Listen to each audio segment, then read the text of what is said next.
आज हम इस विशेष चर्चा में भाग लेने के लिए खड़े हुए हैं और ये चर्चा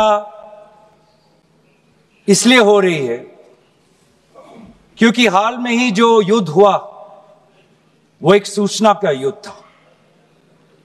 एक प्रकार से हम पड़ोसी देश और दुनिया भर को सच्चाई की सूचना देना चाहते थे और कुछ ऐसे ताकत थे, ऐसे शक्तियां थी जो भ्रम का सूचना सारे देश में, सारे दुनिया में फैला रहे थे। और इसीलिए इस चर्चा का विशेष मांग यह है कि आज सच्चाई सदन में आनी चाहिए, सच्चाई पहलगाम की आनी चाहिए, सच्चाई ऑपरेशन सिंदूर की आनी चाहिए, सच्चाई विदेश नीति की आनी चाहिए। और यही आज हमने सूचना का जो युद्ध की बात हम कर रहे हैं वो आज हमने आदरणीय राजनाथ सिंह के भाषण में सुना। बहुत से सूचनाएं दी उन्होंने, बहुत से जानकारी दी, लेकिन रक्षा मंत्री होने के नाते यह नहीं कहा कि पहलगाम में दहशतगर्द कैसे आए। ये नहीं कहा कि बेसारन में जहां पर 1000 लोग जाते हैं, खुशियां मनाते हैं, कैसे 5 दहशतगर्द वहां पर जाकर 26 लोगों की गोलियों से छलनी करते हैं। ये सूचना रक्षा मंत्री ने नहीं दी। यही है सूचना का युद्ध कि इतनी जानकारी देते हैं कि कभी कभी सवाल पूछना भी भूल जाते हैं। और आज ये है हमारे विपक्ष का कर्तव्य कि हम सवाल पूछेंगे देश हित में, राष्ट्र हित में। आज देश ये जानना चाहता है कि वो 5 दहशतगर्द कैसे घुसे और उन दहशतगर्दों का भी मकसद था। पाकिस्तान से आए हुए वो दहशतगर्दों का क्या मकसद था? उनका मकसद था कि जम्मू कश्मीर की अर्थव्यवस्था को तनाव करना, विनाश करना। उनका मकसद था कि भारत देश में एक सांप्रदायिक वातावरण का जन्म देना। उनका मकसद यह था कि भारत और पाकिस्तान का एक हाइफिनेशन होना, यह था उनका मकसद। लेकिन सर, मुझे दुख है कि आज राजनाथ सिंह जी ने सैनिकों की बात तो की, लेकिन जो हमारे भारत की जो आवाम है, जो जनता है, जो उन्होंने पाकिस्तान के दहशतगर्दों का पूरी जो मंशा है उस पर उन्होंने पूरा नकारा और हम एकजुट रहे। मुझे भारतीय होने का गर्व है। हमने देखा बेसारन में कि किस प्रकार से जम्मू और कश्मीर के लोगों ने पूरे देश भर से आए हुए जितने भी पर्यटक थे उनकी मदद की। हमने ये देखा कि किस प्रकार से देश भर के जो पर्यटक जो जम्मू कश्मीर में थे उन्होंने अपने जम्मू कश्मीर के भाइयों को धन्यवाद दिया। हमने ये भी देखा कि कैसी एक विधवा हिमांशी नारवाल ने कहा कि मैं नहीं चाहती कि मेरे जो पति जिसको लेके आज राजनीति हो रही है उसके शव पर देश में हिंदू मुसलमान की राजनीति हो, मैं नहीं चाहती। यह है हमारे देश की संस्कृति और यह था मंशा पाकिस्तान का। और मैं ये भी गर्व महसूस करता हूं कि सारे विपक्षी राजनीति दल हम सब एकजुट होकर, राहुल गांधी जी ने एक साफ साफ कहा कि हम सरकार के साथ हैं और सरकार को पाकिस्तान को एक ठोस मजबूत कदम देना ही पड़ेगा। लेकिन देश ये भी जानना चाहता है, वे 26 लोग जो जिनके परिवारों में आज कोई गुजर गया, वे ये भी जानना चाहता है कि 100 दिन गुजर गए और वे 5 दहशतगर्दियों को यह सरकार पकड़ नहीं पाई।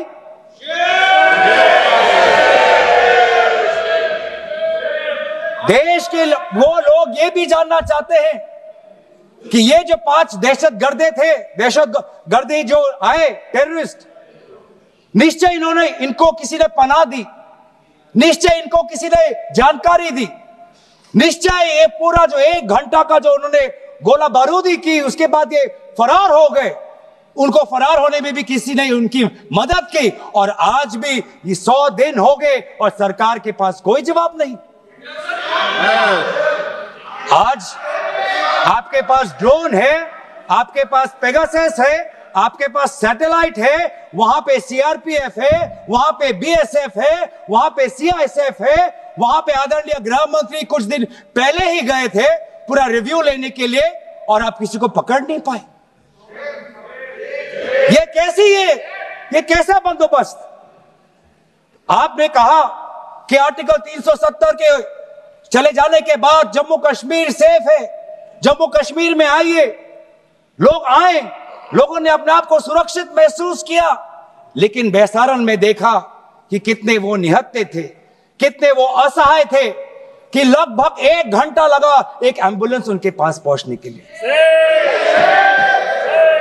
पुलिस पर अगर आर्मी भी आई तो चल के आई। और सर, मैं वो नजारा भूल नहीं सकता। एक मां और एक बेटी चल के नीचे आ रही थी। एक भारत के सिपाही को देखा और सिपाही को देखकर वो रो पड़े, खुशी से नहीं, डर से, क्योंकि उनको लगा कि वे दहशतगर्द जिन्होंने सिपाहियों का यूनिफॉर्म पहनकर वहां पर लोगों को मारा, आज वही दहशतगर्द आज पहाड़ के नीचे उनका इंतजार कर। उस भारत के सिपाही को कहना पड़ा कि मैं भारतीय हूं, तुम डरो मत, मैं भारतीय हूं, तुम सेफ हो, सुरक्षित हो। ऐसा दहशत उन्होंने महसूस किया। इस दहशत के ऊपर, इस डर के ऊपर आदरणीय राजनाथ सिंह एक शब्द तो कहते, आप एक शब्द तो कहते। ये आपकी भी जिम्मेवारी है राजनाथ जी, ये आपकी भी जिम्मेवारी है, रक्षा मंत्रालय का भी जिम्मेवारी है। बार बार हम ये देख रहे हैं सर कि आदरणीय गृह मंत्री जाते हैं, कहते हैं कि बहुत अच्छा बंदोबस्त हो गया है, टेररिज्म के हमने उनकी रीढ़ की हड्डी तोड़ दी। तब भी उरी होता है, तब भी बालाकोट, तब भी पुलवामा होता है, तब भी पहलगाम होता है। अंत में जाके जिम्मेवारी कौन लेता है? जम्मू कश्मीर के लेफ्टिनेंट गवर्नर नहीं। अगर जिम्मेवारी किसको लेनी पड़ेगी तो आदरणीय गृह मंत्री आपको लेनी पड़ेगी, नैतिक जिम्मेवारी आपको लेनी पड़ेगी। आप लेफ्टिनेंट गवर्नर के पीछे नहीं छुप सकते, आप लेफ्टिनेंट गवर्नर के पीछे ये केंद्र सरकार नहीं छुप सकती, क्योंकि गृह मंत्री खुद वहां पे थे कुछ ही हफ्ते पहले, खुद उन्होंने सिक्योरिटी का रिव्यू लिया कि आपके पास जानकारी नहीं थी। और सर, ये सरकार इतनी कमजोर, ये सरकार इतनी बुज़दिल कि आज उन्होंने इस सर में, क्योंकि उन्होंने अगर इसका किसी का दोष दिया तो टूर ऑपरेटर्स को दोष दिया कि टूर ऑपरेटर्स बिना अनुमति के द्वारा, बिना लाइसेंसेस के द्वारा लोगों को बेसहारन ले जा रहे, हमें तो पता ही नहीं था। ये है इनका कारण, ये बताना चाहते हैं। तो सर, यही तो दुख की बात है कि कहीं ना कहीं एक सरकार में एक अहंकार आ चुका है। इंटेलिजेंस और सिक्योरिटी जो फ्रेमवर्क है, एस्टैब्लिशमेंट है, जो लोग हैं जो निर्णय लेते हैं इंटेलिजेंस और सिक्योरिटी की, आज उनमें एक अहंकार आ गया है कि चाहे जितनी भी बड़ी गलती हो उन पर कोई सवाल नहीं उठा सकता। लेकिन आज हम सवाल उठा रहे हैं, आज हम सवाल उठा रहे हैं, आज हम सवाल उठाएंगे। प्रधानमंत्री मोदी जी, आपको, आप सऊदी अरब में थे, आप जब वापस आते आपका पहला नैतिक कर्तव्य होता कि पहलगाम आप जाते, लेकिन आप पहलगाम नहीं गए, एक सरकारी कार्यवाही के लिए आप बिहार गए और चुनावी भाषण दिया। देश के मुखिया सऊदी अरब में थे, पूरा कार्यक्रम उन्होंने संपूर्ण किया, वापस आए और वो पहलगाम भी नहीं जा पाए और बिहार में जाके चुनावी भाषण दे रहे। अगर पहलगाम में कोई गया तो हमारा नेता राहुल गांधी गया। अगर पहलगाम में जो लोगों की मृत्यु हुई उनके लिए अगर शहादत की मांग कोई कर रहा है तो हमारा दल का नेता राहुल गांधी कर रहा है। राहुल गांधी गांधी जी बदामी के कंटोनमेंट में गए। सर मैं बोलूं? Sir house is order. Sir house in order में like. Sir house is not in order में रहेगा सर। टाइम लेकिन आप तथ्यों पे बोले, गलत सूचना नहीं दे सदन में, गलत सूचना नहीं मत दे। हम बोले इसके ऑर्डर में लाइए सर।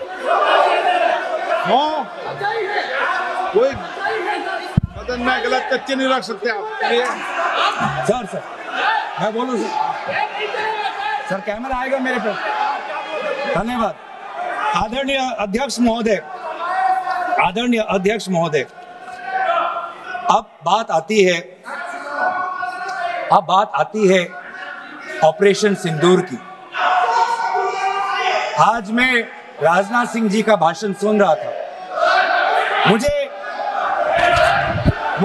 पता नहीं चल रहा था कि राजनाथ सिंह जी जो भाषण दे रहे थे वो किस समय का उजागर कर रहे थे। वो किस समय का उजागर कर रहे थे। वो किस समय का उजागर कर रहे थे। क्या वो 2016 के बाद क्या उन्होंने ये नहीं कहा कि हम घुस के मारेंगे और पाकिस्तान को आज वो उनका जो भी टेररिस्ट इंफ्रास्ट्रक्चर है उसको खत्म कर देंगे। वही बातें तब की, वही बातें पुलवामा की बात की कि पुलवामा के बाद आज हमने हमारे लड़ाकू जहाज अब गए हैं, अब पाकिस्तान अब कभी भी भारत पर उंगली नहीं दिखा सकता। और उसके बाद आज दोबारा वही बातें कर रहे हैं। आज दोबारा वही बातें कर रहे हैं कि हम घुस के मारे, हमने ये किया, फलाना किया। और ये अब भी कह रहे हैं कि ऑपरेशन सिंदूर कंप्लीट नहीं हुआ, अधूरा है, क्योंकि कल को जाके दोबारा पाकिस्तान कर सकता है। ये खुद कह रहे हैं, ये खुद कह रहे हैं, ये खुद कह रहे हैं कि इसके पश्चात भी पाकिस्तान कल को जाके कर सकता है। तो ये कैसा, ये जो सफल कैसे हुआ, फिर क्या सफल हुआ? आज ये खुद कह रहे हैं कि हमारा मकसद युद्ध का नहीं था। हम पूछना चाहते क्यों नहीं था, होना चाहिए था। आज उन्होंने खुद कहा कि हमारा मकसद जमीन लेने का नहीं था। क्यों नहीं था? पाकिस्तान ऑक्यूपाइड कश्मीर अगर आज नहीं लेंगे तो कब लेंगे? ये उन्होंने खुद कहा, इन्होंने खुद कहा कि हमारा मकसद था टेररिस्ट के इंफ्रास्ट्रक्चर पर आक्रमण करना। तो क्या हमने उरी के समय नहीं किया? क्या हमने पुलवामा के समय नहीं किया? लेकिन उसके पश्चात भी पाकिस्तान का इतना साहस कि आज उन्होंने पहलगाम में जो पिछले 20 वर्षों में हमारे भारतीय नागरिकों पर सबसे दर्दनाक अगर हमला हुआ है तो आपके समय पे हुआ है। आपके समय में उरी हुआ, आपके समय में पुलवामा हुआ और आपके समय में आज पहलगाम हुआ रहा। कुछ बातों का उजागर किया, कुछ किताबों का भी उजागर किया। ये नई प्रक्रिया है सर। हर चर्चा में आदरणीय भाजपा के नेता एक किताब उठा लेते हैं, जानकारी दे रहे थे। हमें नहीं सर, ब्लूमबर्ग को क्या जानकारी दिया, मैं पूरा पढ़ लेता हूं without editing. What is important, क्या जरूरी, हिंदी में अनुवाद करने की कोशिश भी करता हूं, मत करो। क्या ये जरूरी नहीं कि जेट गिरे, पर क्यों गिरे, क्या गलतियां हुई, वो महत्वपूर्ण है। संख्या महत्वपूर्ण नहीं सर। 35 ही राफेल है देश में, 35 ही राफेल है। अगर उनमें से कुछ गिरे भी तो देखिए सर, मुझे तो लगता है कि बहुत बड़ी क्षति हुई। 35 राफेल, अगर कुछ उनमें से भी अगर कुछ गिरे तो मुझे लगता है कि जरूरी है, क्योंकि आपको लगता है कि 35 राफेल काफी है, तो अगर कुछ गिरे तो वो भी जरूरी है। और उन्होंने उसके बाद ये कहा कि ये बात अच्छी है कि हमने अपनी गलतियों को समझा, उसको सुधरा और 2 दिन बाद हमने अपने जेट को उड़ाए और दूर से हमने आक्रमण किया। सर ये मैं थोड़ी जानकारी चाहूंगा। हमारे पास जो हमें यह संदेश मिलता है कि दुनिया के सबसे बढ़िया और बेहतरीन लड़ाकू जहाज हमारे पास है, सबसे बेहतरीन पायलट हमारे पास है, तो सीडीएस को ऐसा क्या कहना पड़ा, ऐसा क्या परिस्थितियां हैं कि हमारे पायलट हमारे लड़ाकू जहाज क्लोज रेंज में नहीं जा सकते, उनको दूर से ही फायर करना पड़ता? ये क्या है? ये क्या पाबंदी है? ऐसी ये क्या पाबंदी है कि सीडीएस को ये कह रहे हैं कि हमारे लड़ाकू जहाज ने पहले दिन गलतियां हमने सुधारी और दूर से हमने आक्रमण किया? क्या हम पास से नहीं कर सकते? ये जानकारी हमें दे। हम ये जानना चाहते हैं कि लेफ्टिनेंट जनरल राहुल हर सिंह ने सदन के अंदर नहीं, सांसदों को नहीं, राजनीतिक दलों के फ्लोर लीडर्स को नहीं, फिक्की में जाके कहा, क्या कहा उसका भी मैं हिंदी में अनुवाद करता हूं कि पाकिस्तान तो सिर्फ फ्रंट पे था और पाकिस्तान के पीछे चाइना उनके पूरी तरीके से समर्थन कर रहा है। ऐसी कोई आश्चर्य की बात नहीं होनी चाहिए, क्योंकि पिछले 5 वर्षों में लगभग 80% मिलिट्री हार्डवेयर पाकिस्तान को सिर्फ पूरा चाइना से मिल रहा है।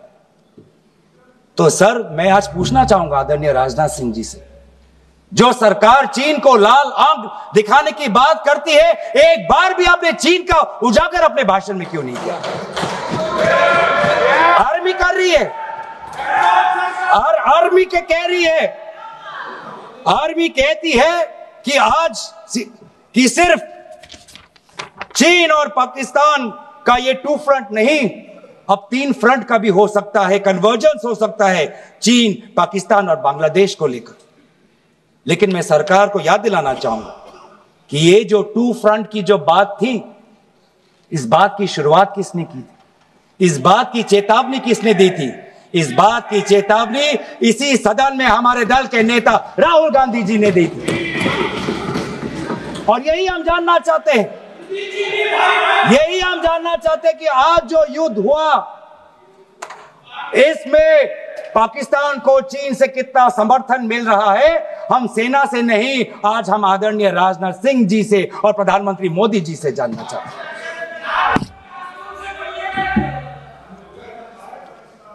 और सर, इंडोनेशिया में जो डिफेंस अटैचे है, उसने तो ताज्जुब की बात कह दी। उसने क्या कहा sir? India defence attache group captain Shiv Kumar ने, हिंदी में दोबारा अनुवाद करता हूं, कि भारत ने लड़ाकू जहाज खोए इसलिए क्योंकि कुछ मिलिट्री टारगेट्स पर आक्रमण करने पर पाबंदी थी। क्यों? क्या पाबंदी थी? ऐसे क्या ये राजनीतिक कंस्ट्रेंट्स थे? आपने कहा कि 9 टारगेट पे हमने आक्रमण किया, लेकिन हमें यह भी सूत्रों से जानकारी और मीडिया में आया है, और लेफ्टिनेंट जनरल राहुल सिंह ने खुद कहा कि पहले 21 टारगेट्स चुने गए थे और 21 से फिर 9 हुए। क्यों हुए? आज मैं ये जानना चाहता हूं कि पिछले 20 वर्ष में सबसे घातक आक्रमण हमारे महिलाओं पर हुआ, हमारे बच्चों पर हुआ, भारत के आत्मा पर हुई। हमने सब ने वो दहशत को अनुभव किया, हम सब एकजुट हुए, हमने पूरी तरीके से समर्थन प्रधानमंत्री मोदी जी को दी कि अब जाइए, और ऐसा एक माहौल बन चुका था कि देश किसी भी कीमत चुकाने के लिए तैयार था। पूरा देश प्रधानमंत्री मोदी जी के साथ था, विपक्ष प्रधानमंत्री मोदी जी के साथ था, और अचानक 10 मई के दिन पे हमारे राष्ट्रदूत कहते हैं कि हम पाकिस्तान पर हमला करेंगे, और शाम के 10 मई को सूचना आती है कि पाकिस्तान के साथ अब युद्ध पर हम परिणाम दे रहे हैं, सीज फायर हो गया। क्यों हुआ? हम आदरणीय प्रधानमंत्री मोदी जी से जानना चाहते थे, अगर पाकिस्तान वाकई में अपने घुटने टिकने के लिए तैयार था, तो आपने क्यों रुका? आप क्यों रुके और किसके सामने आप झुके? किसके सामने आपने सरेंडर किया? किसके सामने आपने सरेंडर किया? वो अमेरिका के राष्ट्रपति जो 26 बार आज कह चुके हैं कि व्यापार को लेकर उन्होंने भारत और पाकिस्तान को सतर्क किया और दोनों को मजबूर किया कि वो इस जंग को छोड़े। 26 बार। आज राष्ट्रपति ट्रंप खुद कहते हैं कि 5-6 जेट गिरे हैं। एक एक जेट करोड़ करोड़ अरब अरब रुपयों का है, मिलियंस एंड मिलियंस का है। इसलिए हम जानना चाहते हैं, आज हमें स्पष्ट रूप से आदरणीय राजनाथ सिंह जी बताएं, देश पर विश्वास करें, देश में वो साहस है सच्चाई सुनने की। आज आप बताएं कितने लड़ाकू जहाज गिरे। हमारे में वो साहस है, क्योंकि ये सूचना ये सच्चाई सिर्फ देश के नागरिकों के लिए नहीं, ये सूचना ये सच्चाई हमें देश के जवानों को भी देना है। आज उनसे भी झूठ कहा जा रहा है, उनके बीच में भी भ्रम फैलाया जा रहा है। हम उनकी जो सच्चाई है आज हम सदन के अंदर लाना चाहते हैं। और सर, बात में आती है विदेश नीति की। किस मुंह से हम कहें कि विदेश नीति आज सफल हुआ है? किस मुंह से कहें? ये आदरणीय राजनाथ सिंह जी, शंगीला में जो डायलॉग हुआ, उस डायलॉग में जो ड्राफ्ट जो आया, जिसको भारत सरकार ने नकारा, वो ड्राफ्ट बनाने में हमारे ही कुछ सहयोगी देश थे, जिनका नाम मैं नहीं लेना चाहूंगा। लेकिन ऐसे देश जिसको हम परंपरागत दोस्त हम मानते हैं, ट्रेडिशनल एलाइज मानते हैं, आज उन्होंने भी इंडिया और पाकिस्तान को हाइफेनेट कर दिया। और आप ये शब्दों के खेल से आप खुश हो कि ब्राजील के डॉक्यूमेंट में पाकिस्तान, ये जम्मू कश्मीर का पाकिस्तान का भी नहीं, ब्राजील के डॉक्यूमेंट में सिर्फ जम्मू कश्मीर में जो दहशतगर्दी हुई उसी की निंदा हुई, पाकिस्तान की निंदा नहीं हुई। पर आप उससे खुश हो? अगर आप उससे खुश हो तो मैं जानना चाहूंगा, जो $1 बिलियन का आर्थिक सहायता IMF ने दिया पाकिस्तान को, उस पर आपको क्या कहना है? हम जानना चाहेंगे, जो ADB एशियन डेवलपमेंट बैंक से 800 मिलियन का आर्थिक सहायता जो मिलेगा पाकिस्तान को, आज आप भारत उस पर क्या रवैया? वर्ल्ड बैंक का जो $40 मिलियन आ रहा है, और ये पैसा किसको जाएगा सर? पाकिस्तान की नेतृत्व उनकी जनता या उनकी चुनी हुई सरकार नहीं, पाकिस्तान की सरकार का जो रिमोट कंट्रोल है वो पाकिस्तान की सेना के पास है। तो ये सारा पैसा वहीं जाएगा जहां पर हमने मिसाइल गिराई। तो क्या इतना भी हम नहीं कर पाए? क्या इतना भी ताकत नहीं? क्या इतना भी विश्व गुरु में लोगों का विश्वास नहीं, देश अंतर्राष्ट्रीय नेताओं का विश्वास नहीं कि IMF का एड ना जाए पाकिस्तान के पास, वर्ल्ड बैंक का एड ना जाए पाकिस्तान के पास, ADB का एड ना जाए पाकिस्तान के पास? आप में इतना भी ताकत नहीं कि एक देश ने पाकिस्तान को टेरर स्टेट का दर्जा नहीं दिया। एक देश ने आज FATF financial action task force में, जिससे बहुत नियंत्रण पाकिस्तान पे पड़ती थी, आज उससे वो 2022 में निकल आई ग्रे लिस्ट में। क्या वो डालेंगे? तो इसीलिए आज हम ये मांग करते हैं कि सरकार अब डरिए मत, सच्चाई से डरिए मत। उस दिन भी देश सरकार के साथ दहशतगर्दी के खिलाफ खड़ा था, विपक्षी दल सरकार के साथ खड़े हैं, और आज भी दहशतगर्दी के खिलाफ सच्चाई के पक्ष में देश और विपक्ष आज सरकार के साथ। आप हमें अपना दुश्मन ना समझे, हम सरकार के दुश्मन नहीं हैं, हम अपने देश के पक्ष में बोल रहे हैं, जवानों के पक्ष में बोल रहे हैं। पर आप हमें कृपया सच्चाई देने का हमें वो सम्मान दीजिए। सच्चाई सुनने का अधिकार हमारा है, और जितने बार आप झूठ और भ्रम फैलाएंगे, हम उतनी बार आपको पूछते जाएंगे कि आपने क्या किया। और इसीलिए आज मैं खड़ा हूं। अपेक्षा बहुत की थी कि पहलगाम का उजागर होगा, आदरणीय गृह मंत्री नैतिक जिम्मेवारी लेंगे, राष्ट्रीय सुरक्षा सलाहकार नैतिक जिम्मेवारी लेंगे और प्रधानमंत्री मोदी जी कहेंगे क्यों उन्होंने ऑपरेशन सिंदूर जो अंतिम अंजाम था, हमें तो मीडिया में सुनते हुए ऐसा लगा कि हम कराची में उठेंगे।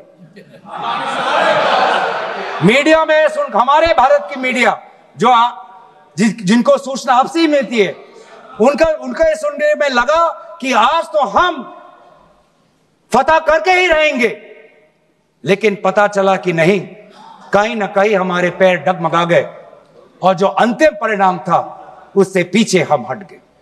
हमें पीछे नहीं हटना, हमें आगे बढ़ना है सच्चाई के साथ, लोकतंत्र के पक्ष में। इन्हीं बातों के साथ मैं अपना पक्ष समाप्त करता हूं। धन्यवाद। जय हिंद।